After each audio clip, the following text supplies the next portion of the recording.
चारागाह भूमि पर कब्जे से भड़का ग्रामीणों का गुस्सा, अवैध खनन रोकने पहुंचे लोगों पर जेसीबी चढ़ाने का आरोप। राजस्थान के भीलवाड़ा जिले के शाहपुरा क्षेत्र से एक गंभीर मामला सामने आया है। यहां ग्राम पंचायत डेखोला के भीमनगर गांव में चारागाह भूमि पर कथित अतिक्रमण और अवैध खनन को लेकर ग्रामीणों का आक्रोश फूट पड़ा है। सैकड़ों ग्रामीणों ने उपखंड अधिकारी को ज्ञापन सौंपकर तत्काल कार्रवाई की मांग भी की है। ग्रामीणों का आरोप है कि राज्य सरकार द्वारा गायों और अन्य मवेशियों के लिए आरक्षित चारागाह भूमि पर कुछ लोगों ने अवैध कब्जा कर रखा है। आरोप है कि इस भूमि से बड़े पैमाने पर अवैध खनन कर सैकड़ों ट्रैक्टर मिट्टी निकालकर बेची जा चुकी है। खनन के कारण चारागाह में कई स्थानों पर गहरे गड्ढे बन गए हैं, जिससे भूमि की उपयोगिता लगातार खत्म होती जा रही है।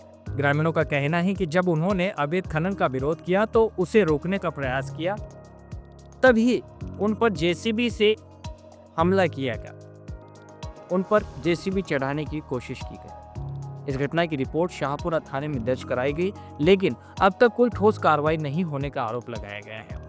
ज्ञापन में यह भी उल्लेख किया गया है कि कथित बजरी माफिया द्वारा ग्रामीणों को फोन पर लगातार धमकियां दी जा रही हैं, जिससे गांव में भय का माहौल बना हुआ है।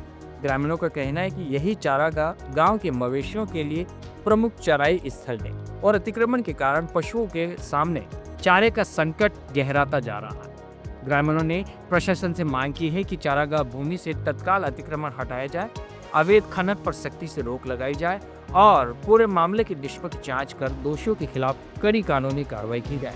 ज्ञापन सौंपने वालों में देवीलाल मीणा, महादेव जाट, सुरेश जाट, जीता मीणा, मुकेश वैष्णव, बंशीलाल मीणा, दिनेश प्रजापत, कालू मीणा, नंद मीणा, रेखा देव मीणा, सुरता मीणा, सीता मीणा, इंदिरा मीणा, सीमा प्रजापत, शांति प्रजापत, दुर्गा बेरवा, कलोल बेरवा, बदाम देवी, भील बेरवा और शांति मीणा सहित बड़ी संख्या में महिला और ग्रामीण शामिल रहे। अब देखना होगा कि प्रशासन इस मामले में कितनी तेजी से कार्रवाई करता है और ग्रामीणों की मांगों पर क्या निर्णय लिया जाता है। डेखोला पंचायत है, 28 तारीख को अवैध तरीके से माइनिंग हो रही थी। वहाँ पे हम रुकवाने गए, हमारे 2 आदमी ग्रामवासियों पे जेसीबी चढ़ा दी। हमने उसकी रिपोर्ट भी थाने में दर्ज करवाई, अभी तक कोई कार्रवाई नहीं है। उसी में अतिक्रमण हटाने की ज्ञापन देने आए थे यहाँ पे। कम देने वाला रस्तों चाहिए साहब, और हमारे वहाँ जो भी लफड़ा चल रहा साहब, आपके निवेदन हाथ जोड़ के तो साहब हमारी सोल्यूशन और हमारा समाधान जल्दी से जल्दी कर दो आप।